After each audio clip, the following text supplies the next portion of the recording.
அனைவருக்கும் உயராய்வு வேல் அலைவரிசையின் அன்பு வணக்கம். இன்றைய நம்முடைய வெள்ளி அரங்கம் தமிழர் கல்வெட்டு அரங்கம். ஏற்கனவே நம் அலைவரிசையில் ஆரூர் கல்வெட்டுகள் பற்றி ஓர் அரங்கம் நிகழ்த்தியிருக்கிறோம். மாணவர்களுக்கு பாடத்திட்டத்தில் கல்வெட்டுகள் வருவதனால் மீண்டும் ஒரு முறை இவ்வரங்கம் நிகழ்த்தப்படுகிறது. மாணவர்களே, சரியான முறையில் இதை பயன்படுத்தி கொள்ளுமாறு கேட்டுக்கொள்ளப்படுகிறது. கல்வெட்டுகள் நீண்ட நெடுங்காலமாய் நிலைத்து நிற்பவை. இக்கல்வெட்டுகள் மொழி, சமூகம் பற்றிய வரலாற்று தகவல்களை அறிய மிக முக்கியமான ஆவணங்களாக திகழ்கின்றன. இந்திய தொல்லியல் ஆய்வு கண்டறிந்த கல்வெட்டுகளில் மிக அதிகமாக காணப்படுவது தமிழ்நாட்டில்தான். தமிழ் எழுத்தில் பொறிக்கப்பட்ட கல்வெட்டுகள் கிபி 7ஆம் நூற்றாண்டு தொடக்கம் முதல் காணப்படுகின்றன. கடல் கடந்த நாடுகளான இலங்கை, மியான்மர், தாய்லாந்து மற்றும் சீனம் ஆகிய நாடுகளிலும் தமிழ் எழுத்து கல்வெட்டுகள் கிடைக்கின்றன. மாணவர்களே, கல்வெட்டுகள் குறித்து நீங்கள் முழுமையாக தெரிந்து கொள்ள வேண்டும் என்ற நோக்கத்திலேயே தமிழ் பல்கலைக்கழக கல்வெட்டு மற்றும் தொல்லியல் துறையின் பேராசிரியர் எம். பவானி அவர்கள் நமக்காக கல்வெட்டுகள் குறித்து உரையாற்றுகிறார். கேளுங்கள். அவருக்கு நம் அலைவரிசையின் சார்பாக வணக்கத்தையும் நன்றியையும் உரித்தாக்குவோம். ஆன்றோர்கள், சான்றோர்கள், பயனர்கள் அனைவருக்கும் மகிழ்வான வணக்கம். வாருங்கள் உலகத்தமிழ் மாணவர்களே, தமிழர் கல்வெட்டுகளை அறிவோம், தொன்மை நாகரிகத்தை உணர்வோம், கல்வெட்டுகள் குறித்து ஆய்வுகளை நிகழ்த்துவோம். நாம் அனைவரும் தமிழால் இணைவோம். உங்களின் நான் முனைவர் சே. அஜிதா. நன்றி, வணக்கம். அனைவருக்கும் வணக்கம். உளிப்பட்டு கல்வெட்டு என்று பெயர் பெற்றாய், கலைஞர்களின் கைப்பட்ட உயர்வுற்றாய். வெயிலையும் மழையையும் காற்றையும் காலதேவனையும் கடந்து விட்டாய். வரையினையும் குகையையும் மண்டபமும் கோவிலையும் வீடாக பெற்றாய். மனிதயியல், வரலாறு, ஆராய்ச்சி என முப்பால் கறந்தாய். அப்பாலுக்கு அப்பாலாய் சக்கரம் சுழன்றாலும் அசைவற்ற உன் கோலம் யார் கண்படுமோ? எண்ணெயில் பொறிக்கப்படாத எண்ணத்தில் பொறிக்கப்பட்ட கல்வெட்டே, நீதான் சுவடியின் முன்னோடியோ? கல்வெட்டு பண்டை காலத்தில் நீண்ட காலம் அழியாதிருக்க வேண்டும் என்று கருதப்பட்ட செய்திகள் கற்களில் வெட்டப்பட்டன. இவ்வாறு கல்லில் பொறிக்கப்பட்ட செய்தியே கல்வெட்டு எனப்படுகிறது. பெரும்பாலும் மன்னர்களின் ஆணைகள், அவர்கள் செய்த பணிகள் போன்றவை கல்வெட்டுகளாக பொறிக்கப்பட்டன. இதை தவிர வீரர்கள், பிரபுக்கள், அதிகாரிகள் போன்றோர் தொடர்பிலும் முக்கிய நிகழ்வுகள் தொடர்பிலும் கல்வெட்டுகள் உள்ளன.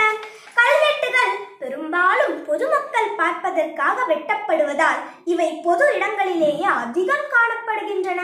கோயில்கள், குகைகள், பொது மண்டபங்கள், வெற்றி தூண்கள், நடுக்கற்கள் எனப்படும் இறந்தோர் நினைவு கற்கள் என்பவற்றில் கல்வெட்டுகளை காணலாம். தமிழ்நாட்டின் மிக பழைய கல்வெட்டுகள் நடுக்கற்கள் வெட்டப்பட்டவையாகும். தொல்காப்பியம் முதலான பழந்தமிழ் நூல்களில் உள்ள செய்திகளும் இதற்கு சான்றாக அமைகின்றன. சோழ மன்னரும் பாண்டியரும் கல்வெட்டுகளை பொறிக்கும் வழக்கம் உடையோராக இருந்தனர். இதனை கல்வெட்டுகள் பெரிதும் வளர்ச்சியுற்றன.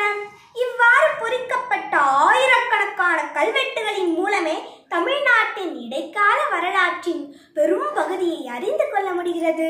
இந்த அருமையான நிகழ்ச்சியை ஏற்பாடு செய்திருக்கும் முனைவர் சே. அஜிதா மற்றும் வேல் அறக்கட்டளையின் சார்பில் அனைவரையும் இந்த நிகழ்ச்சிக்கு வருக என வரவேற்கிறேன். நான் உங்கள் அமிழ்தினி. நன்றி, வணக்கம்.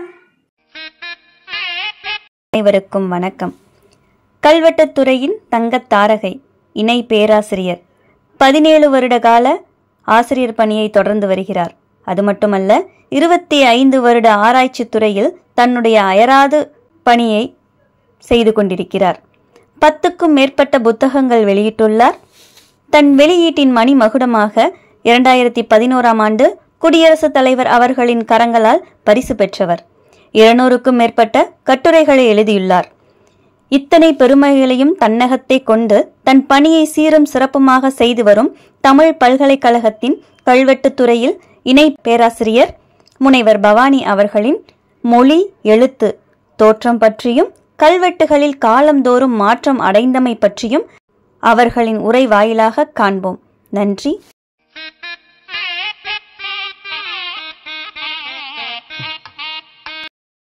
தமிழை ஒரு பாடமாக எடுத்து படிக்கும்போது நம்முடைய தமிழ்நாட்டோட வரலாறு மற்றும் இலக்கியத்தினுடைய நயத்தெல்லாம் தெரிஞ்சுக்க முடியும். அதுபோல வரலாற்று மாணவர்கள் எல்லாருமே எந்த சப்ஜெக்ட் எடுத்தாலும் வரலாறு படிக்கணும் அப்படிங்கிறது என்னுடைய கருத்து பதிவு. எல்லா மாணவர்களுமே அது மாதிரி படிக்கணும்னு தெரிஞ்சுக்கிறோம். அப்போ நம்ம வரலாறு அப்படின்னு சொல்லும் பொழுது வரலாறு எங்கேயும் வருது. இப்போ நம்ம நிறைய வரலாற்றை வந்து படிக்கிறோம், வரலாற்று நூல்கள் படிச்சிருக்கோம், வரலாற்று நூல்கள் எழுதுறோம் இல்லையா? நீங்களும் நிறைய வரலாற்று நூல்கள் படிச்சிருக்கீங்க. அப்போ அந்த வரலாறு எதுலேருந்து எடுக்கிறாங்க? வரலாறுன்றது எதுல இருக்கிறோம்? எதை வச்சு எழுதுறோம்? முன்னோர்களுடைய அது எச்சங்கள் நம்ம என்ன தேவை அடிப்படையில இப்ப ஃபார் எக்ஸாம்பிள் எக்ஸ்கர்ஷன் வந்துட்டு எடுத்தோட எக்ஸ்கர்ஷன் இப்போ ஒரு வரலாறு நம்ம எழுதுறோம். இப்போ தமிழ்நாடு வரலாறு நமக்கு வேணும். அப்ப நம்ம தமிழ்நாடு வரலாறு எப்படி எழுதணும், எப்படி கண்டுபிடிச்சு எழுதுறாங்க? நம்மளுடைய துவக்கத்திலிருந்து செய்திகள் ஒரு கோயில்ல வந்துட்டு ஒரு செய்தி கல்வெட்டுல குறிப்பிட்டிருக்காங்க. இது அதனால அதுல இருக்கிறது வந்துட்டு நம்ம வரலாறு வந்து தமிழக வரலாற்றை நம்ம காலகட்டமா பிரிச்சுக்கணும். என்னென்ன காலகட்டம் பிரிக்கணும்? சங்க காலம் பிரிக்கணும், அப்புறம் மருவிய காலம், சங்க மருவிய காலம், திருட காலம் பிரிக்கணும், அப்புறம் முதல் பாண்டிய பேரரசு பிரிக்கணும், அப்புறமா தான் சோழர் காலம். அந்த சோழர் காலத்துல தான் நமக்கு என்ன பண்றாங்க, வரலாறுனாலே டக்குன்னு சோழர் காலம்னு சொல்ற அளவுக்கு நமக்கு வந்து அதுக்கு முற்பட்ட காலத்தோட வரலாறு வந்து நமக்கு அதிகமா பதியப்படலை. இப்ப சங்க காலம் சொல்றோம், சங்க காலத்துல காலம் என்னன்னு தெரியாம இருக்கு. ஏன் இந்த இடர்பாடுகள் வருது? எதை வச்சு நம்ம இப்படி பிரிச்சுக்கணும்? சங்க காலம், பல்லவர் காலம், சங்க மருவிய காலம் சொல்றோம் இல்லையா? சங்க காலம், சங்க மருவிய காலம் அல்லது காவிய காலம் சொல்றோம், பல்லவர் காலம் சொல்றோம், பாண்டியர் காலம் சொல்றோம். ஏன் எப்படி வச்சு இந்த கிளாசிபிகேஷன் நம்ம வச்சுக்கிறோம்? எதை வச்சு இந்த பாகுபாடுகள் வச்சிருக்கோம்? அரசர்களுடைய ஆட்சி முறை, அரசர்கள் ஆட்சி முறை எப்படி நமக்கு தெரிஞ்சது? நமக்கு அந்த சுவடிகள், கல்வெட்டு செய்திகள், தகவல்கள், சுவடிகள், நாணயம் நமக்கு ஆரம்ப கால வரலாறு நமக்கு தெரியும். சங்க கால வரலாறு அப்படின்னு நமக்கு எப்படி தெரிஞ்சதுன்னா நம்முடைய இலக்கியங்கள் வாயிலாக நமக்கு தெரிஞ்சது. இப்ப இலக்கியங்கள் வந்து 10 பாட்டு 8 தொகை 11 கடுக்கடுக்கு அப்படி சொல்றோம். ஆனா அதுக்கு முன்னாடி வரலாறு இருந்ததா இல்லையான்னு நமக்கு தெரியாது. நம்முடைய வரலாறு அப்படின்னு சொன்னாலே எதுல இருந்து ஆரம்பிக்கிறோம்? நம்ம இப்ப தமிழக வரலாறுனால எதுல இருந்து ஆரம்பிச்சுக்கணும்? இலக்கிய செய்திகள் சங்க காலத்துல இருந்து ஆரம்பிக்கிற காலம் இல்லையா? தமிழக வரலாறு எந்த காலத்துல இருந்து ஆரம்பிக்கிறோம்? சங்க காலத்துல. இந்திய வரலாறு எந்த காலத்துல இருந்து படிக்கிறோம்? சிந்து சமவெளி. அப்ப இந்த வரலாற்று காலம் நம்மளா என்ன படிப்போம்? அதை பிரிச்சு வச்சுப்போம், கிளாஸிஃபை பண்ணி படிக்கிறோம் இல்லையா? வரலாற்று காலம், இந்தியாவில வரலாற்று காலம் சிந்து சமவெளி நாகரிக காலம், அது தமிழகத்துல வரலாற்று காலம்னா சங்க காலம். இது எது வச்சு கிளாஸிஃபை பண்றோம்னா, வரலாறு அப்படின்ற வார்த்தை எதுல வந்தது? வரலாற்று காலம் எது சொல்றோம்னா எழுத்துப்பூர்வமான சான்றுகள் அடிப்படையில சொல்றோம். எழுத்துப்பூர்வமான சான்றுகள் இல்லாத நம்ம வரலாற்று காலம்னு சொல்றது இல்லை இல்லையா? வரலாற்று முற்பட்ட காலம்னு சொல்லிட்டு இருக்கோம். வரலாற்று முற்பட்ட கால சான்றுகள் எதுல கிடைக்கும் நமக்கு? நம்ம அதான் நம்ம பழைய கற்காலம், புதிய கற்காலம்லாம் படிச்சிருக்கீங்க நீங்க சின்ன பிள்ளைல. பேலியோலித்திக்லயே 3 காலகட்டமா பிரிப்போம் இல்லையா? Lower palaeolithic, middle palaeolithic, upper palaeolithic. அப்புறம் என்ன பண்ணுவோம்? நியோலித்திக், அப்புறம் மெகாலித்திக், அப்புறம் ஃபைனலா என்ன லித்திக் இருக்கும்? மெகாலித்திக். இந்த மெகாலித்திக்னு சொல்லக்கூடிய அயன் ஏஜ்னு சொல்லுவோம். மெகாலித்திக் தெரிந்த படைக்காலம். மனிதர்கள் இறந்தவங்கள பெரிய பெரிய கற்பனைகள் கொண்டு என்ன பண்ணிருக்காங்க, அவங்களுக்கு இறுதி அந்த கலவைகள் எடுத்துருக்காங்க. அதனால அதுக்கு நம்ம மெகாலித்திக் பீரியட் சொல்லுவோம். அந்த மெகாலித்திக் பீரியட அயன் ஏஜ்னு சொல்லுவோம், இரும்பு காலம்னு சொல்லுவோம். அந்த இரும்பு காலத்தை தான் இங்க நம்ம சங்க காலம் சொல்லுவோம். இரும்பு காலத்தை தான் இங்க மெகாலித்திக் பீரியட் தான். வரலாற்று காலத்துல வரலாற்று நோக்கோட பார்க்கும்போது பேரு சங்க காலம்னு சொல்றோம். அந்த சங்க இலக்கியங்கள்லாம் கிடைச்சிருக்கு. சரி, ஓகே. சங்க இலக்கியங்கள் கிடைச்சிட்டு சங்க இலக்கியங்கள் செய்திகளை நம்ம எடுத்துக்கிட்டோம். நமக்கு சங்க காலத்துல நம்ம வாழ்ந்துருக்கோம். ஒரு கிளாசிக் லிட்டரேச்சர் இருக்கு, செம்மொழி இலக்கியங்கள் இருக்கு, நல்லா அழகா பேசணும். 10 பாட்டு 8 தொகை 11 நூல்கள் எல்லாமே நமக்கு தெரியும் இல்லையா? நம்ம அந்த 8 தொகையை நம்ம சொல்லிடுவோம். என்னென்ன 8 தொகை? 8 தொகை நூல்கள் என்ன? நற்றிணை, குறுந்தொகை, ஓங்கு பரிபாடு, கற்றலாரின் கழியோடு அந்த மாதிரி 8 தொகை சொல்லுவோம். அப்புறம் 10 பாட்டு முறுக்கு பொருநாறு, பாணியந்தமிழ், பெருங்கோட, மதுரை காஞ்சி, கோல்நெல்லி, கடாபோட 10 இப்ப இதெல்லாம் எப்படி தெரியும் நமக்கு? யாரும் ஒருத்தவங்க நமக்காக அதை கொடுத்து வச்சுக்காங்க. இப்ப இலக்கியங்கள் இருக்கு, இலக்கியத்திலிருந்து செய்திகளை வாங்கிட்டே இருக்கும்.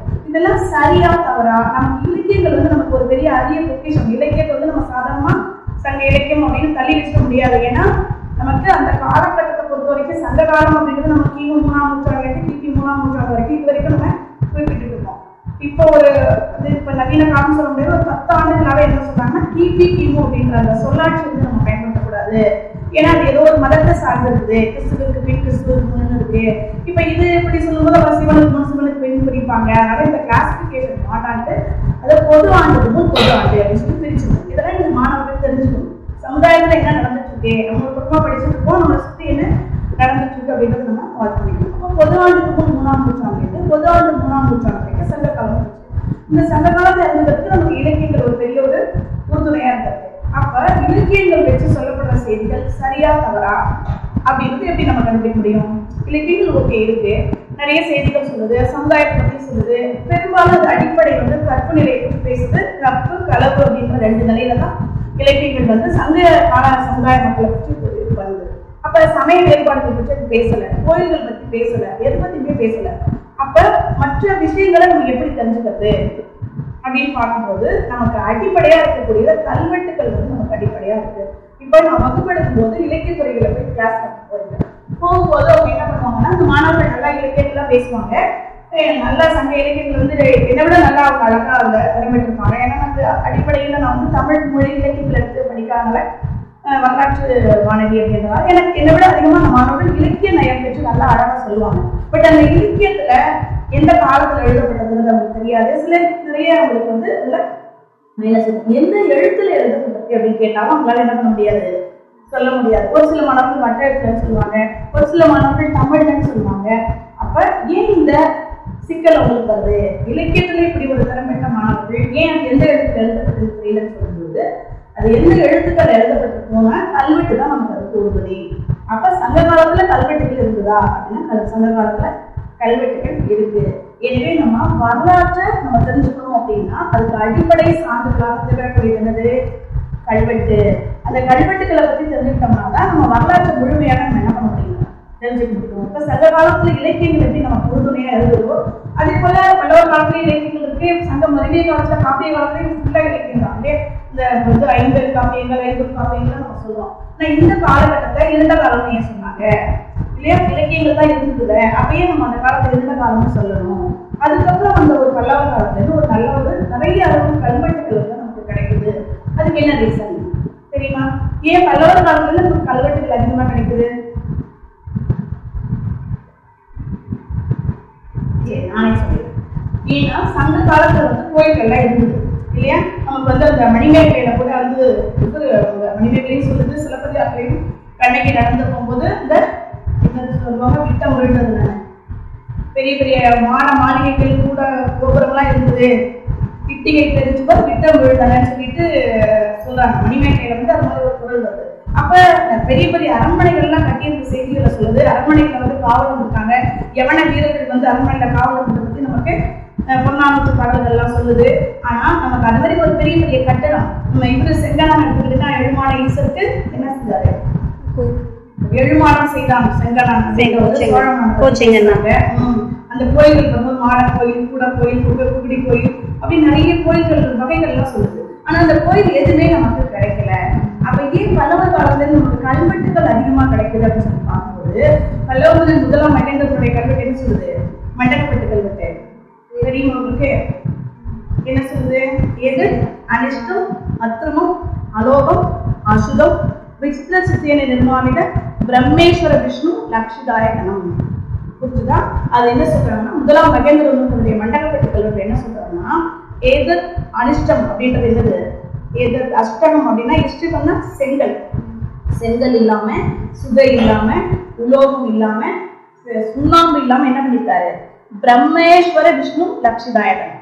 பிரம்மனுக்கும் விஷ்ணுக்கும் சிவனுக்கும் லக்ஷிதாயகனம் அப்படின்றது இப்ப அவரோட பேர்ல இந்த கோயில் கட்டினாங்க. இன்னைக்குதான் நம்ம என்ன பண்றோம், சிவன் கோயில் விஷ்ணு கோயில் சொல்றோம். இப்ப நம்ம தஞ்சாவூர் பெரிய கோயிலுக்கு என்ன பேர் சொல்லியிருக்காங்க, ராஜராஜன் என்ன பேசுனாரு, நாம் எடுத்துக்க திருக்கற்றலி ஸ்ரீ ராஜராஜேஸ்வரத்து பரமசுவாமிக்குன்னு சொல்றாரு.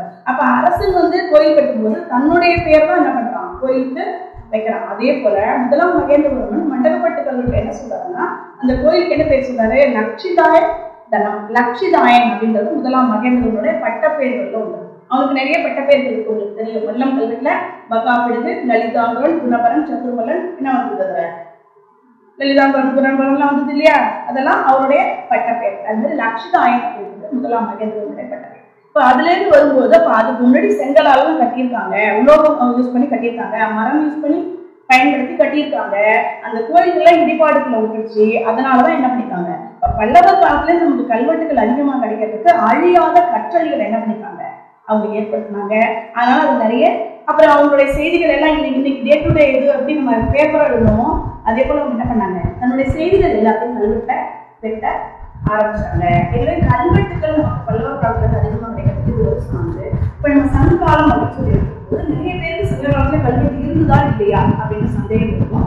சங்க காலத்துல நிறைய கல்வெட்டுகள், 100க்கு மேற்பட்ட கல்வெட்டுகள் வந்து நமக்கு கிடைக்குது. இந்த கல்வெட்டு அப்படின்னு சொல்லும்போது வந்து ரொம்ப முக்கியமானது என்ன கேட்டா, இதுல 2 விஷயத்தை வந்து தெரிஞ்சுக்கணும். கல்வெட்டுகள் அப்படின்னு சொல்லும்போது அதாவது முதல்ல வந்து எழுத்துக்களுடைய தோற்றம் என்னன்னு ரொம்ப முக்கியம். கல்வெட்டுனால எழுத்து, அப்ப எழுத்துக்களுடைய தோற்றம் பத்தி நம்ம அறிஞ்சுக்கிட்டாதான் நம்ம கல்வெட்டை பத்தி தெரிஞ்சுக்க முடியும். அப்ப எழுத்துக்களுடைய தோற்றம் என்னன்னா, ஆரம்ப காலத்துல எப்படி நம்ம மனிதர்கள் எழுதிட்டாங்க, அவங்க வந்து நாடோட அலைஞ்சாங்க. நீங்க தெரிஞ்சிருக்கும் உங்களுக்கு, பேலியோலித்திக் மேன்ல என்ன பண்ணாங்க, அவங்க நாமட்டிக்கா ஒரு இடத்துல இன்னொரு இடத்துல அலைஞ்சிருந்தாங்க. கிடைக்கக்கூடிய இயற்கையான படம் அதை வந்து சாப்பிட்டுருந்தாங்க. அப்புறம் விலங்குகளை வேட்டையாடினாங்க. ஒரு ஸ்டேட்ல அவங்க என்ன பண்றாங்க, ஒரு செட்டில் ஆகிறாங்க. ஒரு குடியிருப்புகளை ஏற்படுத்தும் போது அவங்களுக்கு தனக்குன்னு ஒரு பகுதி ஏற்படுத்தணும், உற்பத்தி செய்யணும் அறிவுறுத்தணும் தான் நம்ம பார்க்கணும்.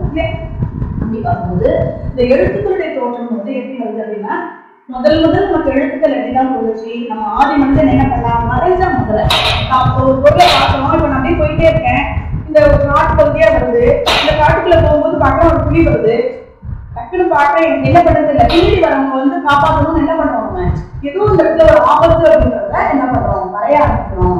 அப்ப வீடு வரும்போது ஓகே இந்த இடத்துல புலி இருக்கு. இன்னைக்கு நம்ம லோகோகிராஃபியை யூஸ் பண்றோம். இப்ப வந்து யானை பகுதி செல்ல வேண்டாம் சொல்லுவாங்க. அப்புறம் வந்து ஆக்சிடென்டல் ஜோன், இந்த இடத்துல வந்து கோஸ்லோ எல்லாம் போட்டாங்களே, மெதுவாக செல்ல வந்து விபத்து பகுதி எல்லாம் போட்டாங்களே, அது போல அது லோகோகிராஃபி மாதிரி என்ன பண்றாங்க போல எழுத ஆரம்பிக்கிறாங்க, வரைய ஆரம்பிக்கிறாங்க. அதுக்கு பிக்டோகிராஃபி பேரு. பிக்சர், ஒரு உருவத்தை கொடுக்குறது. இப்படிதான் உலக அளவில் என்ன பண்ணிருக்கு, எழுத்துக்கெல்லாம் உருவாயிருக்கு. இப்ப நம்ம பார்த்துட்டு இருந்த எழுத்து வந்து பிக்மேட்கா அப்படின்னு நம்ம இந்தியாவில மத்திய பிரதேச இதுதான் உலகத்திலேயே உண்மையான ஓவியம். அதாவது ஒரு பெட்ரோலியம் சொல்லுவோம், பாறைக்கீரை சொல்லலாம்.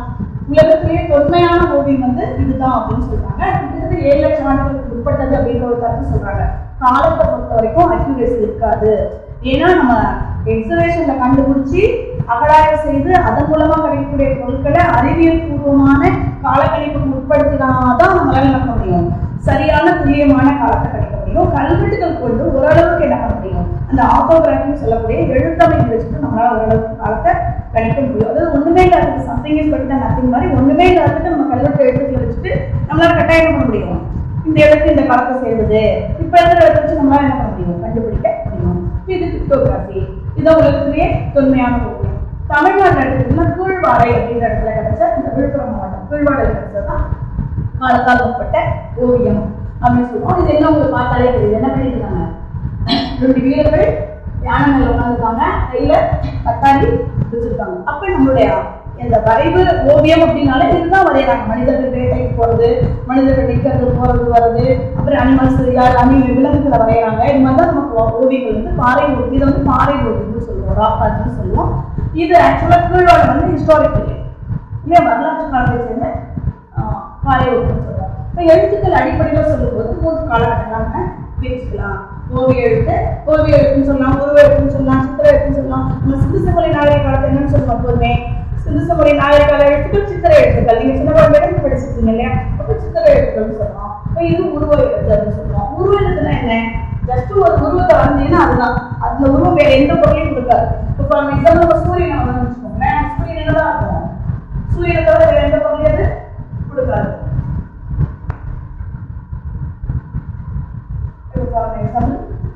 இப்படி போட்டேன் அப்படின்னா இது என்னதான் பொருள் கொடுக்கும், சூரியன் மட்டும்தான். இது வேற எதையுமே உணர்த்தாது. அது சும்மா ஏதோ ஒரு எலி போட்டேன்னு வச்சுக்கோங்க, எலி ஏதோ குறிக்கும், எலி மட்டும் தான் குறிக்கும்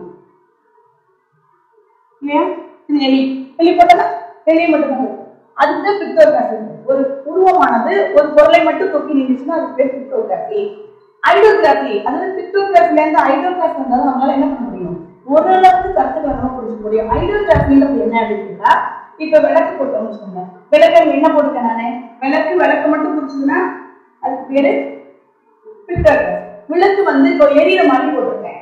இந்த சுடரை குடிச்சாலோ, விளக்கானது சுடரை குறித்தாலோ, விளக்கானது ஒளியை குறித்தாலோ விளக்கானது வெப்பத்தை குறித்தாலோ இன்டைரக்டா அது நான் ஒரு விளக்கு போட்டு இது வெப்பமா இருக்குன்னு சொல்றேன் அப்படின்னு சொன்னா அது என்னத்தை குறிக்கும்? கருத்தெழுத்தை குறிக்கும். ஒரு ஓவியமானது ஒரு கருத்தை தொட்டி இருந்துச்சுன்னா அதுக்கு பேரு கருத்தெழுத்து அப்படின்னு சொல்றது. அதே போல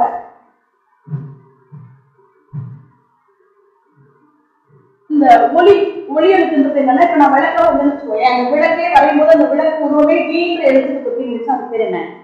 போனடிக் சொல்லுவோம், அதாவது ஒளி எழுத்துன்னு சொல்லுவோம். இந்த ஒளி எழுத்து இருந்தாதான் நம்ம படிக்க முடியும். எழுத்துக்களை வந்து ஒளி இருந்தாதான் என்ன பண்ண முடியும்? படிக்க முடியும். ஒளி இல்லைன்னா எழுத்துக்கள் ஒன்று உருவ எழுத்தாவோ அல்லது கருத்தெழுத்தாவோ தான் இருக்கும். ஏன் நம்மளால சிந்து சமவெளி நாகரிக எழுத்தை படிக்க முடியலன்னா அது என்னவா இருக்குது?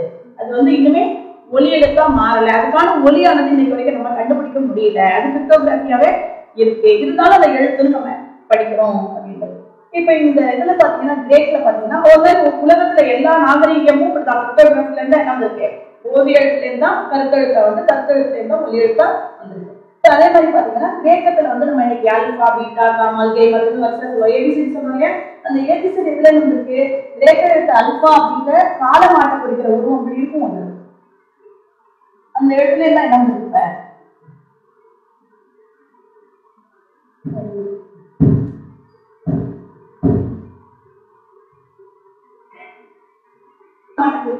அந்த பொம்பு மாதிரி போட்டிருப்பாங்க. அந்த எழுத்துல இருந்தா இந்த அத கால வடிவுல நினைச்சது அல்பா அல்பா அல்பான்னு சொல்லி அது ஏ என்ற இன்னைக்கு இருக்கிற ஏ ஒரு மொத்தத்துல இருந்தா வந்துருக்கு. அது போல இந்த பீட்டா நான் ஏற்கனவே சொன்னேன், அல்பா பீட்டா கைமல் தண்டத்துக்கு இந்த ஏபிசி எல்லாமே இந்த கிரேக்க லெட்டர் எல்லாமே இதுதான் வந்துருக்கு. அது மாதிரி உங்களுக்கு தெரியும் சுமேரியனுடைய யூனிஃபார்ம் லெட்டர். யூனிஃபார்ம்னா என்ன? யூனிஃபார்ம் அப்படின்னாலே இந்த மாதிரி அதாவது ஷார்ப்பா இருக்கக்கூடியதான் நம்ம என்ன பண்ணுவோம்? யூனிஃபார்ம் சொல்லுவோம். இப்படி இருக்கக்கூடிய ஒரு உருவம்.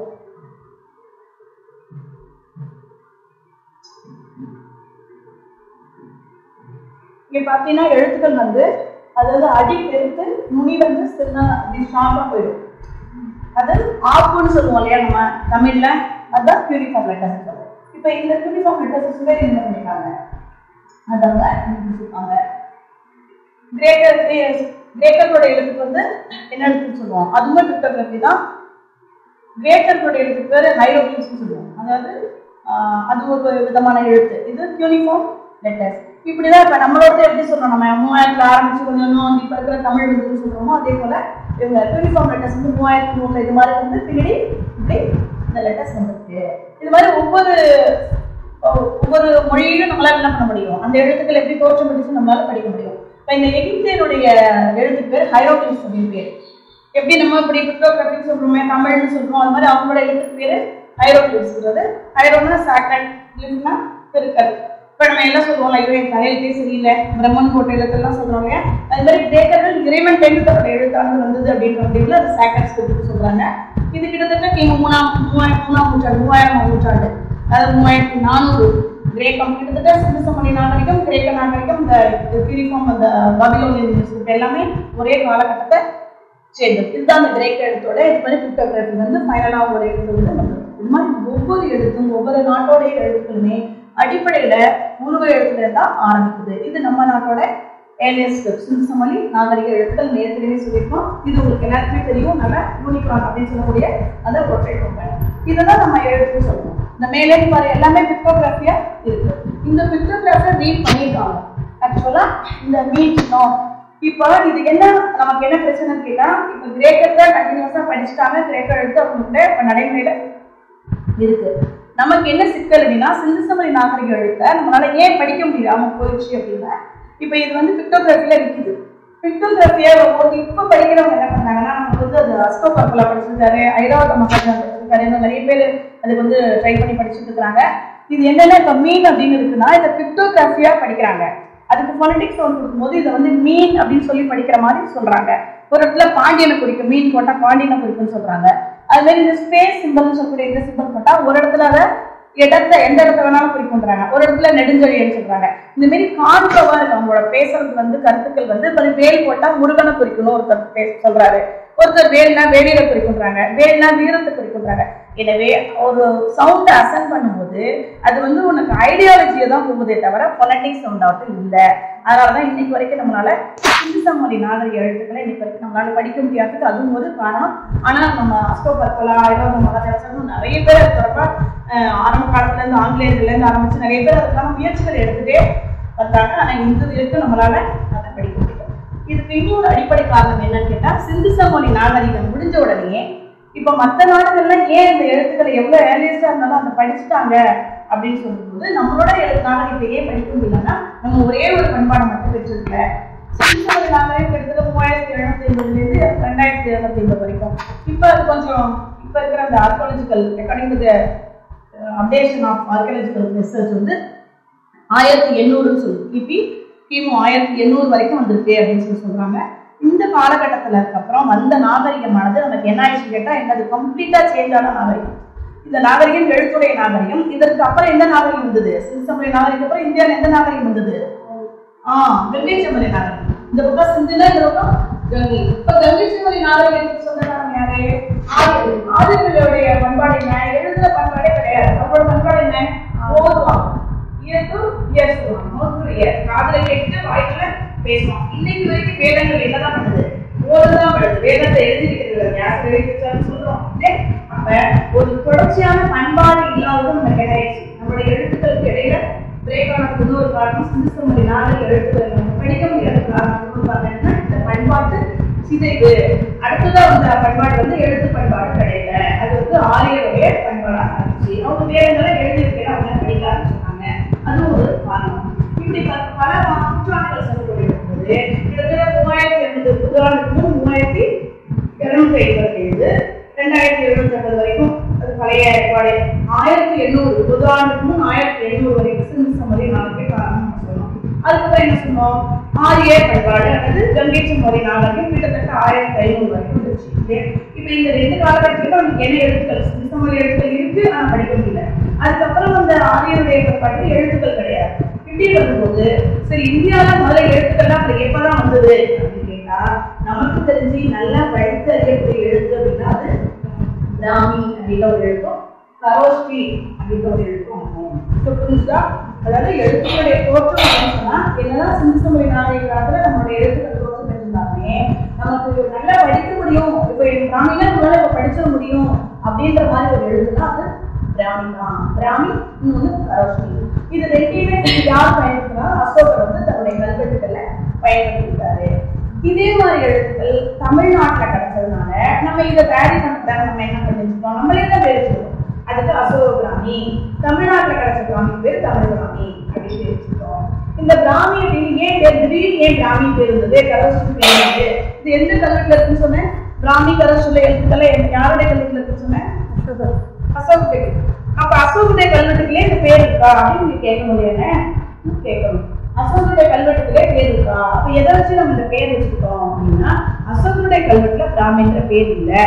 அசோகனுடைய கல்வெட்டுக்குள்ள பேர் என்ன சொல்றாங்க? கல்வெட்டு இருக்கு தம்மலிபின்னு சொல்றாங்க.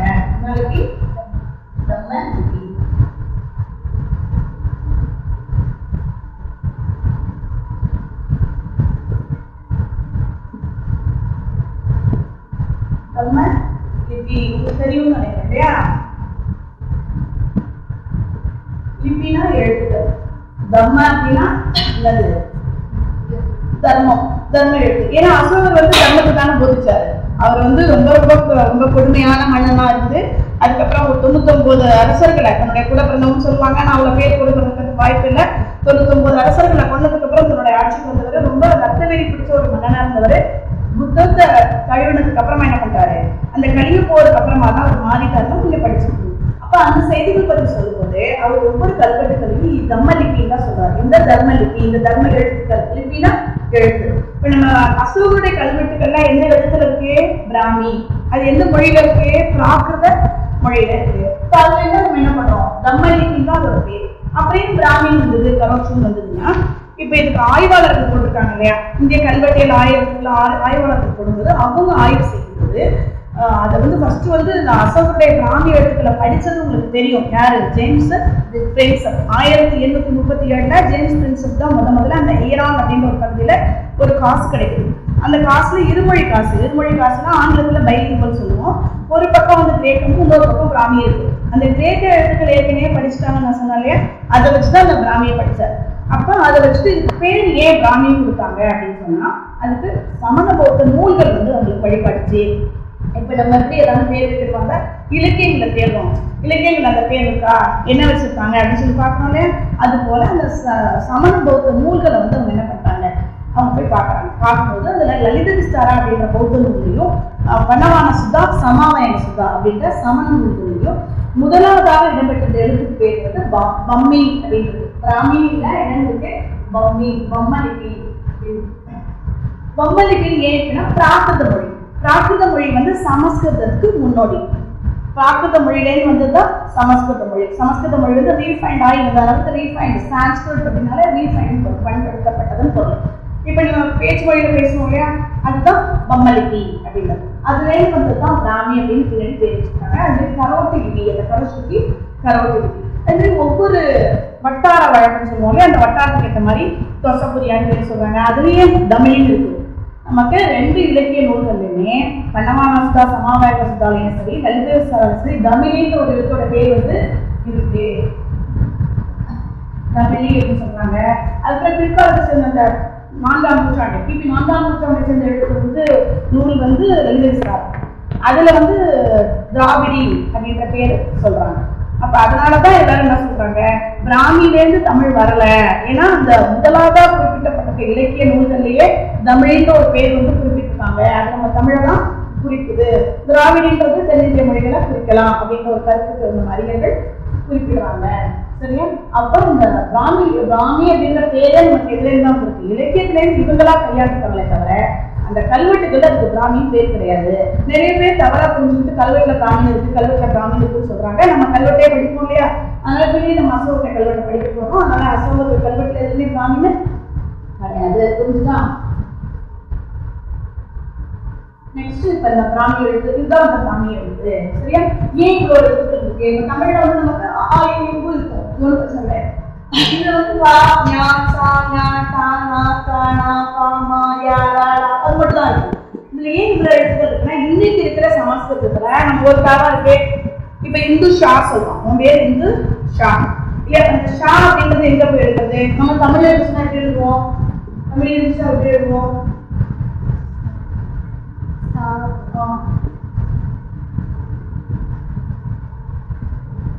இந்து ஷான்னு போடுவோம் இல்லையா? இந்த ஷா கிடையாது, தமிழ்ல கிடையாது இல்லையா? இந்த ஷா என்ன கிடையாது. இப்ப ஜானகி அப்படின்னா என்ன எழுதுவோம்? சானகின்னு எழுதுவோம். ஜெயக்குமார்னா ஜெயக்குமார் எழுதுவோம். பவானியே என்னதான், பிஹெச்ஏ இல்லையா? பவானின்னு எப்படி எழுதுவோம்? பவானின்னு எழுதுவோம். சரியா? அப்ப நம்ம பவானின்னு சொல்றோம், ஆனா எழுதும்போது எப்படி எழுதுறோம்? பவானின்னு எழுதுவோம். இந்து ஷா அப்படின்னு சொல்றேன், ஆனா எழுதும்போது இந்து ஷான்னு எழுதுறேன். ஜானகின்னு சொல்றேன், ஆனா எழுதும்போது சானகின்னு எழுதுறேன். அப்ப தமிழ்ல என்ன இல்ல, அந்த வடமொழி உச்சரிப்புகள் அவங்க என்ன வச்சிருக்காங்கன்னா ஒவ்வொரு எழுத்துக்கும் ஒவ்வொரு உச்சரிப்பு வச்சிருக்காங்க. தமிழ் மொழி இந்த எழுதுறதுக்கு இது ஒரு எடுத்துக்காட்டு. நம்ம அவரோட பார்த்து காப்பி வச்சுதான் நம்ம என்ன பண்ணி கொண்டாடும். நம்மளும் மற்ற தென்னிந்தியர்கள் மாதிரி மலையாளிஸ் வந்து காப்பி வச்சுட்டாங்க, கம்ப்ளீட்டா கிரந்தத்தை வச்சிருக்காங்க. அது போல கன்னட மொழி பேசக்கூடியவங்க, தெலுங்கு எல்லாருமே அப்படியே வட இந்திய தான், வடமொழியை தான் என்ன பண்றாங்க, பின்பற்றாங்க. தமிழ் மட்டும்தான் யாரையும் நம்ம பின்பற்றல. பின்பற்றினோம்னா என்ன பண்ணிப்போம், அப்படியே இதை காப்பி வச்சு நமக்கும் இந்த எழுத்துக்கள் நமக்கு இருந்திருக்கும். இப்ப இதை கவனிச்சு பண்ணுவோம். க க க க ஞ. சரியா? நமக்கு க மட்டும் தான் இருக்கும். ஆனா நம்ம வந்து கங்கா க கங்கா சொல்லுவோம் இல்லையா? முகம் முகம் கிடையாது, முகம் முகம்னு சொல்லுவோம். முகம் இங்க சொல்லுவோம், சொல்ல மாட்டோம், முகம்னு சொல்லுவோம். அப்ப நமக்கு எங்கெல்லாம் சந்தேகம் வருது, கா சொல்லும்போது கா சொல்லும்போது சந்தேகம் வருதுன்னா தமிழ் மொழி கிடையாது, நமக்கு ஈஸியா நம்ம கண்டுபிடிச்சுவோம். இதுதான் அந்த இது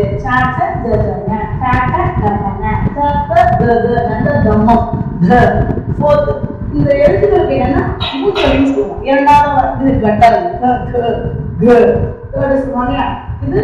இது ஹெச் ஒலியோட சொல்லக்கூடிய மூச்சொலி எழுத்துக்கள் சொல்லுவோம். அதுவே இந்த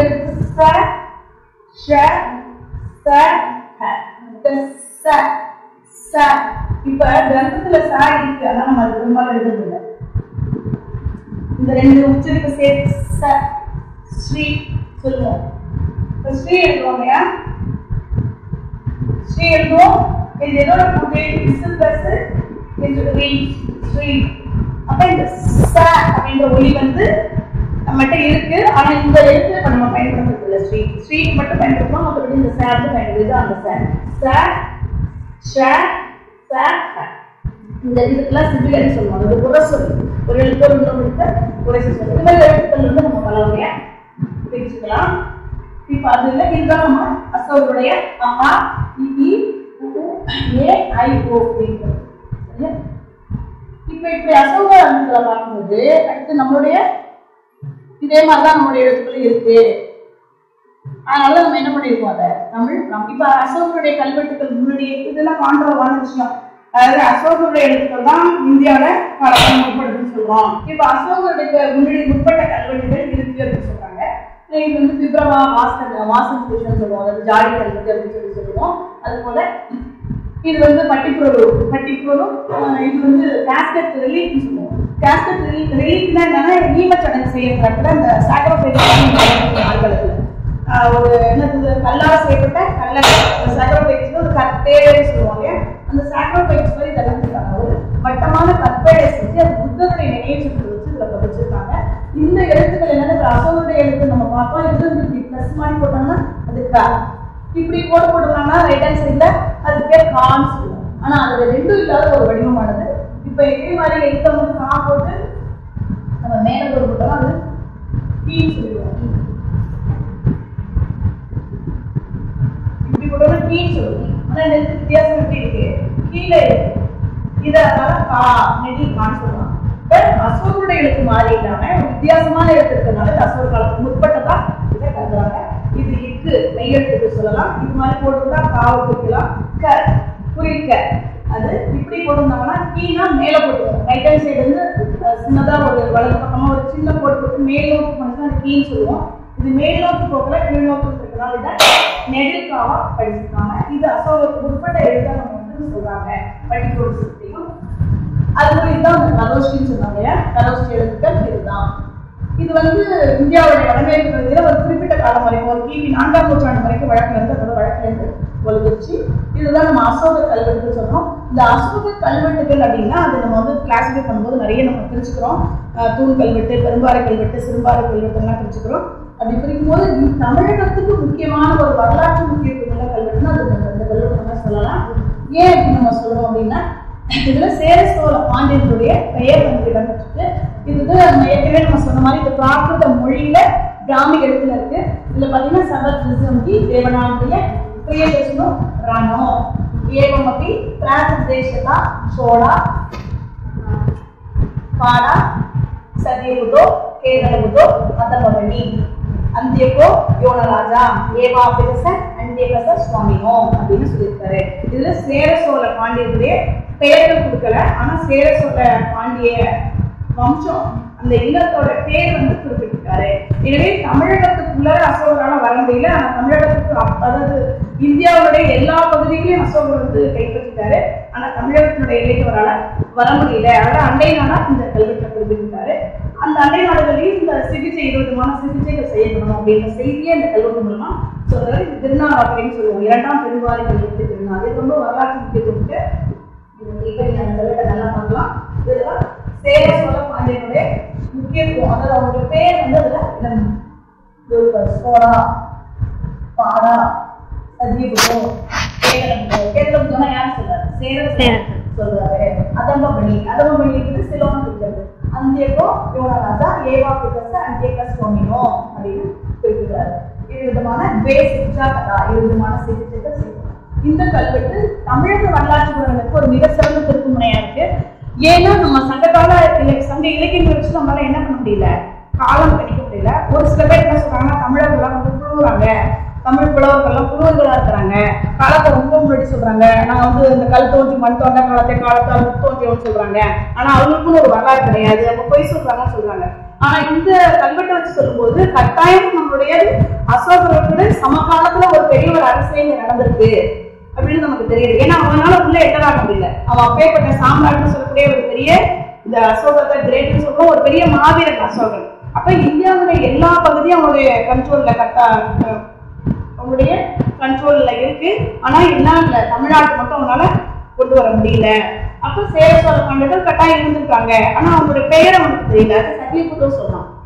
சத்தியபுதோ கேட்டல் சொல்லும்போது சத்தியபுதோ ஒரு சீஃப் டே. நம்ம பொறுத்த வரைக்கும் சேரனுடைய சிற்றரசன். ஆனா அவனுடைய பேரை மட்டும்தான் கல்வெட்டுல குறிப்பிடுறோம். சத்தியபுதோ, கேதபுதோ, அதபகடி, அஞ்சேகோ, யோனராஜா, ஏவாவிதஸ், அஞ்சேக சுவாமின்னு சொல்லி சிகிச்சா வேணும். பெருசா அந்த விஷயம் சொல்லலாவே 2 விதமான சிகிச்சைகள் சொல்லப்படலாம். நான் ஏற்கனவே சொன்ன மாதிரி கல்வெட்டுகள் வச்சு நம்ம வந்து அதாவது ஒரு ட்ரெடிஷனல் மெடிசன் எதெல்லாம் வந்து மெடிசன் மூலமா நம்ம கண்டுபிடிக்க முடியும் பண்ண முடியும் அப்படின்னு சொல்றாரு. அதாவது இந்த இடத்துல ராஜான்னு சொல்லிட்டு மனுஷ சிகிச்சாச்ச பசு சிகிச்சாச்செல்லாம் சொல்லிட்டு ஓஷு காணிச்ச யானி மனுஷோப காணிச்ச அசோப காணி எதாயத்த நாசி சகத்திர நாராயண காணிச்ச ரோபாபி காணி அப்படின்னாரு. அதாவது மூலிகைகளையும் பழங்களும் மரங்களையும் என்ன பண்ண சொல்றாரு, இங்க நட்டு வைக்க சொல்றாரு. முலானிச்ச பலானிச்ச எதாயத்த நாசி சகத்திர நாராயண காணிச்ச ரோபாபி காணி. முலானிச்சன்னா மூலிகை, பல்லுனா பழங்கள். அப்ப ட்ரெடிஷனல் மெடிசன் என்ன பண்ணிருக்காங்க, மூலிகைகளையும் பழங்களையும் வச்சுதான் கொடுத்துருப்பாங்க.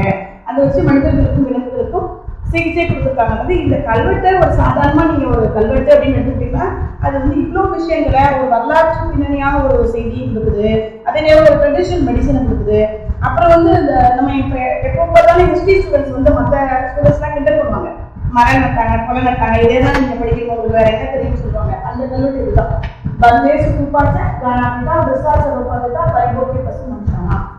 அதாவது மனிதர்களும் விலங்குகளும் நீர் அருந்ததுக்கு நீர்நிலைகளை ஏற்படுத்துங்க, பெரிய பெரிய மரங்களை விலங்குகளும் நிழல் தரக்கூடிய மரங்களை வைங்க அப்படின்னு சொல்லி பேசியிருக்காரு. எனவே ஒரு கல்வெட்டு அப்படின்னு நம்ம எடுக்கிறோம் அப்படின்னு சொல்லும்போது அது ஒரு சாதாரண விஷயம் அப்படின்னு சொல்லிட்டு அதுல நிறைய விஷயங்கள் நமக்கு தெரியுது.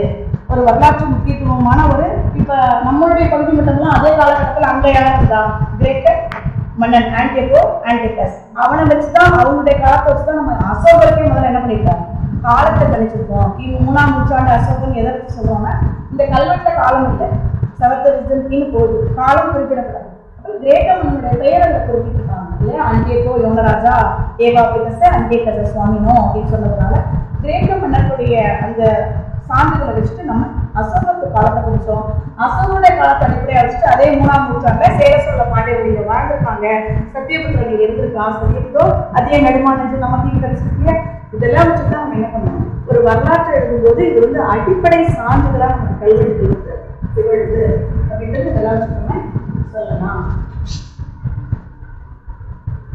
அது தமிழ்நாட்டு இப்ப நம்ம ஏற்கனவே சொன்னோம் இல்லையா, அதாவது கல்வெட்டுக்கு வந்து என்ன பேர் இருக்குன்னு சொன்னேன். கல்வெட்டுக்கள்ல இந்த எழுத்துக்கு என்ன பேர் வச்சிருக்காங்கன்னு சொன்னேன். Very good. தம்ம லிபி எதுவுமே இருப்பாரு. தம்ம லிபி லிபி தேவனாகிய பிரியதர்சனோ ராயனோ. கல்வெட்டு எல்லாத்துக்குமே நம்ம அசோகருடைய பேர் எதுவுமே அசோகன் இடம்பெறது இல்லை. பெரும்பாலும் தேவனாகிய பிரியதர்சனோ ராயனோன்னு தான் சொல்றாங்க. ஒரு சில கல்வெட்டுல உதய்பூர், உதய்குளம், நெட்டூர், எர்ரகுடி, மல்லம் இது போன்ற ஒரு சில இடத்துலதான் என்ன அவரோட பேர் வந்து அசோகர் அப்படின்ற பேர் வந்து இடம்பெறுது. அசோகர் சொல்றாங்க. இங்க சந்நிதியில வந்து கர்நாடகால சந்நிதியில அப்படின்ற ஒரு பகுதியில கிடைச்ச பில்லர்ல வந்து அசோக் அப்படின்ற பேர் வந்து இடம்பெற்றிருக்கு. இது ஒரு சில கல்வெட்டுகள்ல தான் அசோகர் அப்படின்ற பெயர் இடம்பெறுது. மற்ற அனைத்து கல்வெட்டுகள்ல தேவனாகிய பிரியதர்சனோ ராயனோ, தேவனுக்கு பிரியமான மக்களுக்கு பிரியமான பொருள் இருக்கு. இப்ப நம்ம வட இந்திய கல்வெட்டுகள் ஓரளவுக்கு அசோகருடைய கல்வெட்டுகள் நம்ம பார்த்தோம். இங்க தமிழ்நாட்டை எடுத்துக்கும் போது நம்முடைய இங்க வந்து நமக்கு கல்வெட்டுகள் எப்படி கிடைக்குது அப்படின்னு சொல்லி பார்த்தா, இப்ப அசோகருடைய கல்வெட்டுகள் எல்லாமே அரசனுடைய ஆணை நம்ம பார்த்தோம். சபத விஸ்தபி தேவனாகிய பிரியதர்சனோ ராயனோ இப்படிதான் சொல்றாங்க. தேவனுக்கு பிரியமாகிய மக்களுக்கு பிரியமாகியன்னு சொல்றாங்க அப்படின்னு சொல்லி பார்த்தோம். தமிழ்நாட்டுல கிடைக்கும் போது எப்படின்னா பலவிதமா, அதாவது எல்லாம் மல்டியா கிடைக்குது. அரசர்கள் மட்டும் வெளியிடல கல்வெட்டை. இங்க இருக்கிற சாதாரண மக்கள் கூட என்ன பண்ணிருக்காங்க, கல்வெட்டுகளை வெட்டி கொடுத்துருக்காங்க. அதாவது ஒரு அந்த பகுதியில பார்க்கும்போது எல்லாமே பௌத்தத்து தொடர்புடையதான் இருக்கு. அசோகர் வந்து பௌத்த தர்மத்தை தழுவுறதுனால ஒரு மன்னனா இருந்து என்ன பண்றான், என்ன சொல்றான், சபதரிசம் எங்கு வெற்றி பெற்ற அரசனாகிய நான் அப்படின்னு சொல்லி வெளியிடுறான். அரசனுடைய ஆணையத்தை எல்லாமே ஈடிக்கு சொல்லும், அசோகர் ஈடிக்கு சொல்லும். பட் இங்க அப்படி நமக்கு கிடைக்கல. இங்க வந்து நடுகல்ல கிடைச்சிருக்குது, பானையூர்ல கிடைச்சிருக்கு, காசுல கிடைச்சிருக்கு, கல்வெட்டுலையும் கிடைச்சிருக்கு. அந்த கல்வெட்டு கிடைக்கும் போது ஒரு சிலது வந்து அரசனுடைய பேர் வந்து நம்ம தமிழ்நாட்டில் கிடைக்கக்கூடிய சங்ககால கல்வெட்டுகள்லாம் எப்படி இருக்குன்னா இந்த மாதிரி தான் பாறைகள் தான் வெட்டப்பட்டிருக்கு. இந்த பாறைகள் வந்து பெரும்பாலும் இந்த சமண துறவிகள் வாழ்ந்தாங்க அப்படிங்கிறதுக்காக சான்றிதழ் இருக்குது. அது எதற்காலும் நமக்கு வந்து எப்போதுமே என்ன ஒரு விவாதம் இருக்கும். சமணர்கள்னா இல்லை சமணர்கள் கிடையாது, பௌத்தர்கள்னு சொல்லுவாங்க, ஆதிரிகர்கள்னு சொல்றாங்க. ஆனா அது வந்து பெரும்பாலும் பிற்கால கட்டத்தை சேர்ந்த சான்றுகளை வச்சு பார்க்கும்போது இது வந்து சமண முனிவர்கள் வாழ்ந்த தலங்கள் அப்படின்றது ப்ரூவ் ஆயிருக்கு. இப்போ நம்ம அடிப்படையா தமிழகத்துல கிடைக்கக்கூடிய சங்ககால கல்வெட்டுகள்லாம் எது மாதிரி கிடைச்சதுன்னு நம்ம பார்க்கலாம்.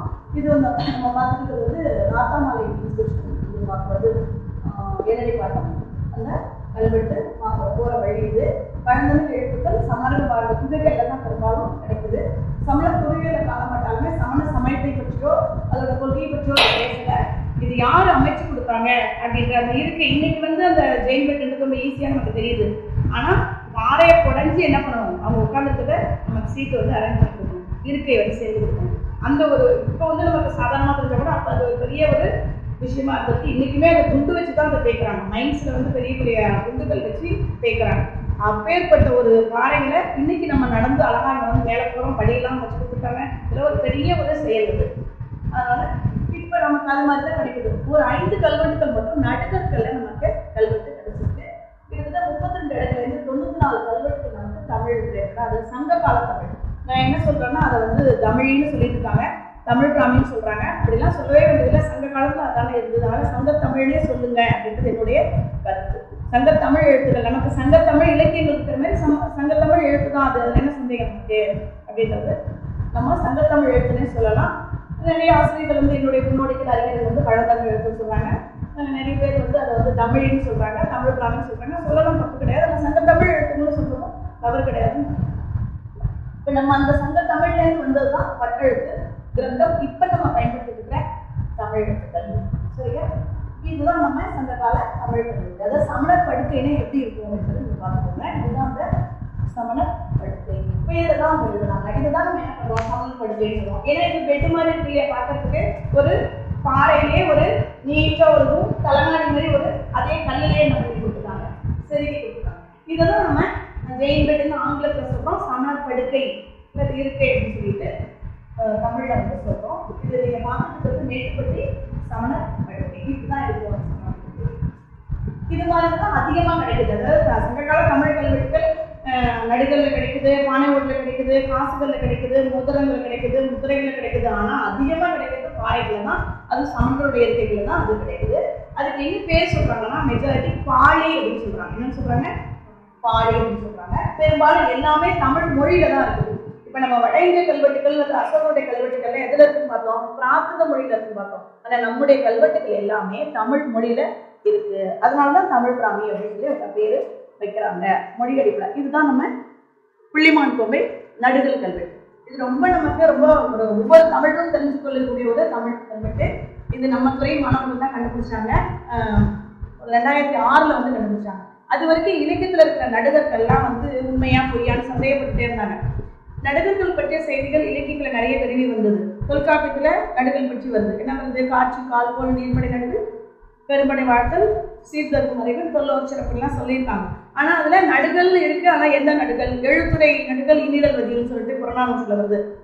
ஆனா அதெல்லாம் உண்மையா, எழுத்துடைய நடுகளே கிடையாது அப்படின்ற செய்திகள்லாம் சொல்லிட்டு இருந்தாங்க. ஆனா 2006 நம்முடைய மாணவர்கள் இந்த புள்ளிமான் கோம்பை அப்படின்றது தேனி மாவட்டத்தை கண்டுபிடிச்சாங்க. இந்தியாவிலேயே காலத்தால் உட்பட்ட நடுகல் கல்வெட்டு தான் இதுதான். இது நம்மளுடைய துறையில இருந்தது. இப்ப கீழடியில கொண்டு வச்சிருக்காங்க. மியூசியத்துல போனீங்கன்னா நீங்க அதை பார்க்கலாம். இது அது மாதிரி இந்த 3 கல்வெட்டு. இது அன்னூர் ஆதன் இன்னல்கள், வெள்ளூர் அப்பள் கதவன், அது மாதிரி கல்வேடு தீய நந்தவன், குடலூர் ஆகோல். இந்த ஆகோல் அப்படின்ற சொல்லாட்சி மிகவும் முக்கியத்துவம் வாய்ந்தது. ஏன்னா தொல்காப்பியத்துல வர அந்த ஆணிரை கவர்தல் அந்த செய்தி நம்மளுடைய நடுகல் கல்வெட்டே சொல்லுது. அப்ப பொறுப்பூசல் அப்படின்ற ஒரு விஷயம் வந்து இலக்கியங்கள் பேசுது. இடைக்கால தமிழ் கல்வெட்டுக்கள்ல அந்த தர்மபுரி மாவட்டத்திலாம் பொறுப்பூசலுக்கு சென்று இறந்த வீரனுக்காக கல்லெடுத்திருக்காங்க. அந்த வழக்கானது சங்க காலம் முதல் கொண்டே அது இருந்திருக்கு அப்படின்றதுக்கு இந்த நமக்கு புள்ளிமான் கோம்பையில கிடைச்ச கல்வேடு தீய நந்தவன், குடலூர் ஆகோல் அப்படின்ற கல்வெட்டுக்கு ஒரு சிறந்த எடுத்துக்காட்டா நமக்கு திகழ்ந்து. அது பாத்தீங்கன்னா அடுத்து நமக்கு தாதப்பட்டியில அடியோர் பாகர் பாடிக்கள் அப்படின்றது, அதாவது மென்கின்னு சொல்லுவோம். இதுல ஆர்கியாலஜில புத்துக்கள், புத்துக்கள்ல இது வரைக்கும் நமக்கு எழுத்தே கிடைக்கல. ஆனா இதுல எழுத்து வந்து கிடைச்சிருக்கு. இதோட சிறப்புகள் பற்றி உங்களுக்கு இதில் சொல்லியிருக்கேன். அது மாதிரி பார்த்தீங்கன்னா ரொம்ப முக்கியமான கல்வெட்டு. நம்ம நிறைய கல்வெட்டு 100 கல்வெட்டுகள் நமக்கு முக்கியம்தான். ஆனால் அதில் ஒரு சில கல்வெட்டுகள் நமக்கு ரொம்ப வரலாற்றுக்கு திருப்புமுனையாக வரக்கூடிய கல்வெட்டுகள். அந்த வகையில் இந்த மாங்குளம் கல்வெட்டோட சிறப்பு என்னன்னு கேட்டால் அதில் கனி நந்த ஸ்ரீ குவன் கே தம்மம் கீத நெடுஞ்செழியன் பணவன் கடலன் கொட்டு வித்த பாலி. இந்த பாலி நான் ஏற்கனவே சொன்னேன் இல்லையா, அதாவது சமண முனிவர்களுக்கு அமைத்து கொடுக்குற அந்த இருக்கை, அந்த படுக்கைக்கு வந்து பாழி அப்படின்றது தான் அதிகமாக சொல்லாட்சி வந்து பயன்படுத்துறாங்க. இதுல என்ன ரொம்ப முக்கியத்துவம்னா நெடுஞ்செழியனுடைய பணம். நெடுஞ்செழியன் வெட்டலை, நெடுஞ்செழியன் இந்த கற்படுக்கையே செதுக்கி கொடுக்கல, இருந்தாலும் இது ஏன் முக்கியத்துவம் வாய்ந்ததாக கருதப்படுதுன்னா நெடுஞ்செழியன்ற ஒரு பாண்டிய மன்னனுடைய பெயர் வந்து இந்த கல்வெட்டுல இருக்கு. அந்த நெடுஞ்செழியனோட படம்னு சொல்லக்கூடிய அவனுடைய சபார்டினேட் சொல்லலாம். அதாவது அரசனுடைய அடுத்த நிலையில் இருக்கக்கூடிய ஒரு தலைவன் வந்து என்ன பண்ணியிருக்கான், இதை இந்த பாலியை வந்து செய்து கொடுத்துருப்பான். கனி வந்து ஸ்ரீ குவன் கே தம்ம மீத்த நெடுஞ்செழியன் கணவன் கடலன் கொடுத்து வைத்த பாலி அப்படிங்கிறது இருக்கு. அதே போல பார்த்தீங்கன்னா இன்னொரு சிறப்பு வந்து இந்த ஜம்பை. நம்ம ஏற்கனவே அசோகருடைய கல்வெட்டுல சத்தியபுதோ அப்படின்ற பேர் இருந்தது நம்ம பார்த்தோம். இந்த ஜம்பை கல்வெட்டு பார்த்தீங்கன்னா பாருங்க, சத்தியபுதோ அதியம் நெடுமானஞ்சி ஈத்த பாலி. எப்படி வந்து அசோகருடைய கல்வெட்டுல அந்த சத்தியபுதோ அப்படின்ற வார்த்தை வந்து இடம்பெற்றதோ அதே போல இந்த ஜம்பை கல்வெட்டுல திருக்கோயிலூர் மாவட்டத்துல இருக்குது. திருக்கோயிலூர்ல அந்த ஜம்பை அப்படின்ற பகுதியில சத்தியபுதோ அதியம் நெடுமானஞ்சி ஈத்த பாலி அப்படின்ற கல்வெட்டு வந்து இருக்கு. அது போல புகழூர் ரொம்ப முக்கியமா குறிப்பிடத்தக்க கல்வெட்டு. மூத்தா அம்மனன் யாற்று செங்காயமன் உரை கோ அதன் செல்லும் முறை மகள் பெருங்கடுவோன் மகள் இளங்கடுவோ இளங்கோவாக அர்த்தங்கள். இது எந்த விதத்தில் ரொம்ப முக்கியம்னா சேர மன்னர்களுடைய ஒரு 3 பரம்பரையினர் பேர் வந்து இதுல குறிப்பிடுது. ஆக்சுவலா நம்ம சேரர்கள்னாலே 18 வந்து சொல்லுவோம், அதுல முதல் 10 கடைசி 10 கிடைக்கலன்னு சொல்லுவோம், மீதி 10 சொல்லுவோம். இப்ப இதுல பார்க்கும்போது இதுல கோ அதன் செல்லும் முறைன்றது, ஆனா செல்லும் முறைன்ற பேர்ல இலக்கியங்கள் எந்த மன்னனையுமே சுட்டல. கோதன் செல்லும்பறை மகன் பெருங்கடுகோன் மகன் இளங்கடுகோ இளங்கோவாக அந்த கண்ணு. செல்லும்பறையோட மகனா பெருங்கடுகோனையும் பெருங்கடுவோடைய மகனா இளங்கடுகோனையும் இளங்கடுகோன் இளவரசனாக முன்னிட்டு இந்த சமண முனிவர்களுக்கு இந்த படுக்கை அமைக்கப்பட்ட செய்தியை வந்து புகழூரின் கல்வெட்டு வந்து சொல்லுது. இதுல என்னன்னா இந்த 7, 8, 9ஆம் பத்துக்குரிய 18 7, 8, 9ஆம் பத்துக்குரிய தலைவர்களாக செல்வக்கடுகோ வாழியாக நம்ம பாளையப்பாடிய பெருங்கடுகோ மருதம் பாண்டிய இளங்கடுகோன்னு சொல்லிட்டு இதை வந்து ஒரு தமிழ் புலவர் பன்னீர்செல்வம் அப்படின்ற ஒரு பேராசிரியர் வந்து இதை அந்த இதுக்கு வந்து ஆட்ரிபியூட் பண்ணியிருக்கிறாரு. இது ஒரு வரலாற்று குறிப்பிடத்தக்க ஒரு கல்வெட்டு. நான் முன்னாடியே சொன்ன மாதிரி நம்முடைய தமிழோட சிறப்பு என்னன்னா தமிழ் கல்வெட்டுகள்ல மட்டும் இல்லை, பானை ஓடுகள்ல கிடைச்சிருக்கு இல்லையா. அப்ப அசோகருடைய கல்வெட்டு ஒரு அசோகருடைய ஆணையா இருக்கும்போது, அரசருடைய ஆணையா இருக்கும்போது தமிழ்நாட்டுல தமிழ் மக்கள் எல்லாருமே பயன்படுத்தக்கூடிய பானை ஓடுகள்ல இந்த எழுத்துக்கள் கிடைச்சிருக்கிறது. ஒரு தமிழகத்துல வந்து ஒரு பரவலான கல்வி அறிவு இருந்திருக்குது. பானை செய்யறவங்களுக்கு இருந்ததோ இல்லையோ, அது எப்படியோ வெட்டும் போது ஏதோ ஒரு விதத்துல அந்த எழுத்து பரவிதானே இருக்கும் இல்லையா. அதனால இது வந்து கூல அந்தை சாம்பன் அகல். இது வந்து கூல அந்தை சாம்பன் அகல் ஓடுன்னு தெரியும், அதாவது கொடுமதல்ல கிடைச்ச பானை ஓடுது. கூல அந்தைன்னா தெரியும், கூலம்னா வணிகம். அப்ப வணிக செய்யறவங்க வந்து இது எல்லாமே வந்து பரியல் கிடைக்கல, ஹேபிடேஷன்ல கிடைச்சிருக்கு. ஒரு கூல வணிகம் செய்யக்கூடிய ஒருவரோட பானை இல்லது ஒரு அகல் அப்படின்னு கொடுத்துருக்காங்க. அது மட்டும் இல்லாம இன்னொரு ஒரு சிறப்பு என்னன்னா, தமிழுக்கே உள்ள சிறப்பு வந்து நம்முடைய பானை ஓடுகள் நம்ம நாட்டில் மட்டும் கிடைக்காம அயல் நாடுகள்லையும் கிடைச்சிருக்குது. நம்முடைய தமிழ் எழுத்து சங்க தமிழ் எழுத்து குறிக்கப்பட்ட பானை ஓடுகள் அயல் நாடுகள்ல கிடைச்சிருக்கு. அதுல தாய்லாந்துல கிடைச்சது துறவு அப்படின்ற பானை ஓடு, அது மாதிரி எகிப்துல கிடைச்சது சாத்தன் அப்படின்றது. அது மட்டும் இல்லாம சங்க காலம் மோதிரங்களே என்ன பண்ணிருக்கோம், எழுத்துக்கள் கிடைச்சிருக்கு. இவங்க நம்ம இன்னைக்கு வந்து நம்மளுடைய இனிஷியல் போட்டு இல்லை பேர் எழுதி நம்ம மோதிரம் செய்யலாம் கொடுக்குறோம் இல்லையா. அது மாதிரி சங்க காலத்துலேயே என்ன பண்ணியிருக்காங்க, மோதிரத்துல பேர் எழுதி தங்க மோதிரம் உப்பாங்கன்னு எழுதியிருக்காங்க. இது வெள்ளி வேலி சம்பான்னு எழுதியிருக்காங்க. இங்கே புறாவன் இது வந்து முத்திரை. இன்னைக்கு நம்ம சீல் வச்சுக்கிறோம் இல்லையா, பவானி அப்படின்னு சீல் வச்சுக்கிறோம் இல்லையா, அது போல இது புறாவன் அப்படின்னு சொல்லிட்டு சீல் வச்சிருக்காங்க. அது மட்டும் இல்லாமல் நம்முடைய அரசர்கள் வந்து காசுகள்ல தன்னுடைய பெயர்களை வந்து வெளியிட்டிருக்காங்க. இது சங்ககால பெருவழுதி மன்னன் பாண்டிய மன்னன் பெருவழுதியோட காசு சங்க தமிழ் எழுத்துல இருக்கு. அது மாதிரி கொல்லிரும் புரை, இந்த கோயிலும் புரை அப்படின்னு கொல்லிரும் புரை இது யகரம் கொடுத்தாங்க. ஒரு தோரண வாயில அரசன் இருக்கிற மாதிரியும் அதை சுற்றியவர் எழுத்துக்களை வந்து எழுதியிருப்பாங்க. அது போல மாப்போதை இது வந்து இந்த ரோமானியருடைய வருகைக்கு அப்புறமா அவங்கள மாதிரி அந்த பஸ்ட்ன்னு சொல்லுவோம், தோல் உருவம் வரைக்கும் வெளியிட்ட காசுகளை வெளியிட்டிருக்காங்க. இதுல மாப்போதை அப்படின்ற காசு இது. அது போல இது வந்து கொஞ்சம் கிளீவன், அது வந்து ஷேவன்ட் ஹெட்டது ஃபுல்லாக வழுக்க வந்த மாதிரி கேப் போட்டிருக்காரு. இதுல வந்து கொஞ்சம் ஸ்டைலிஷா பஸ்ட் வரைக்கும் போட்டிருக்காரு. இது புட்டுவன் போதை அப்படின்ற ஒரு காசை கொடுத்தாங்க. இப்போ அதே மாதிரி பார்க்கும்போது நம்ம தமிழ் பிராமியிலேருந்து வட்டெழுத்துக்கு மாறக்கூடிய கல்வெட்டுகள் வந்து ஒரு சமுத்திரம் மாதிரி நீங்கள் வந்து இன்னைக்கு இருக்கக்கூடிய அத்தனை வரலாறும் நமக்கு கல்வெட்டுக்கள் என்ன தெரியுது. இந்த நிலையில் நம்ம சங்ககால தமிழ் கல்வெட்டுகளோட நம்ம பாடத்தை வந்து நிறுத்திக்குவோம். இது அடுத்தடுத்து வரும்போது பார்த்தீங்கன்னா அது நிறுத்தவே முடியாத அளவுக்கு ஒரு கடல், கல்வெட்டுன்றது ஒரு கடல். அதுலேருந்து நீ வந்து இப்போ இருக்கிற மராட்டியர் காலம் ஆங்கிலேயர் காலம் வரைக்கும் இருக்கிற கல்வெட்டுகள் இருக்கு. அதையும் நம்ம படிச்சுக்கலாம். இப்போ உங்களுடைய தெளிவுக்காக நான் தமிழ் பிராமணோட நிறுத்திருக்கேன். இது சங்கத்தமிழ் எழுத்தோட முடிச்சுக்குவோம். நன்றி. நன்றி. இந்த நிகழ்ச்சி உங்களுக்கு பிடிச்சிருந்துச்சுன்னா விரும்பவும், ரொம்ப பிடிச்சிருந்துச்சுன்னா பகிரவும், ரொம்ப ரொம்ப பிடிச்சிருந்துச்சுன்னா கருத்து பெட்டியில் கருத்துக்களை போடவும். நான் உங்கள் அமிர்தினி. நன்றி, வணக்கம்.